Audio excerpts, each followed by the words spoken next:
तथागत जी की बात सुनिए। बुद्ध जी को वैसे ही नहीं कहा जाता कि उनके पास बहुत करुणा थी, बहुत ज्ञान था। वीडियो देखिए, शेयर जरूर करना। रुक जाइए युवराज, ये आप क्या कर रहे हैं? सहायता। सहायता या पाप? पाप? कैसे पाप? क्या आप नहीं जानते, ये एक शूद्र है और तुम ओछी जाति के। युवराज को रोकते तक नहीं, दंडवत होके क्षमा मांगो युवराज से। ठहरो ठहरो, ये हमसे क्षमा क्यों मांगे? इसने आपको छूने का अपराध किया है। इसने मुझे नहीं, मैंने इसे छू। क्षमा युवराज, पहले इसने इस ब्राह्मण मार्ग में आने का अपराध किया है। कैसा अपराध? ये मार्ग सबके लिए है। ये सृष्टि, ये जल, वायु, मिट्टी, ये ईश्वर का अपराधी है और इसे दंड मिलना चाहिए। उसी ईश्वर ने इसे बनाया है जिसने तुमको।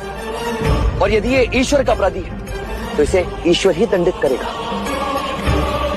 तुम होते कौन है इसे दंडित करने वाले? तुम केवल ब्राह्मण, अधिकारी नहीं। अधिकारी ईश्वर है। मत भूलो युवराज, हम इस सृष्टि पर ईश्वर का प्रतीक हैं, इस धरती पर भगवान का रूप है।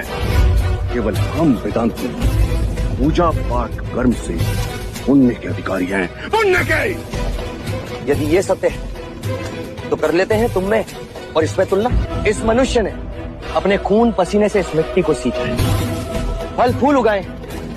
क्या तुम्हारे वेदांत इन्हें मुरझाने से रोक सकते हैं? क्या तुम इस धरती पर भगवान का प्रतीक, इस फंसे हुए पहिए को बिना हाथ लगाए निकाल सकते हो? आप हमारा अपमान कर रहे हैं युवराज। अपमान तो आप इस मनुष्य का कर रहे हैं। मत भूलिए युवराज, आप धर्म पर भी बात कर रहे हैं, धर्म पर। मैं मनुष्यता को बचा रहा हूँ विप्र। विवाद धर्म पर नहीं, धर्म के नाम पर उठ रही घृणा पर, वर्ण कर्म के अनुसार, ना कि धर्म के अनुसार। धर्म सबसे श्रेष्ठ है युवराज, सबसे श्रेष्ठ, जो मनुष्यों को अपनी मर्यादाओं से परिचय करवाता है, परिचय करवाता है। उस धर्म को बनाया किसने? मनुष्य। हम कहते हैं कि हम सब मनु की संतान हैं, ब्रह्मा के वंशज। क्या कभी आपने शंकर की जाति को पूछा है? कभी आपने ब्रह्मा के गोत्र को पूछा है?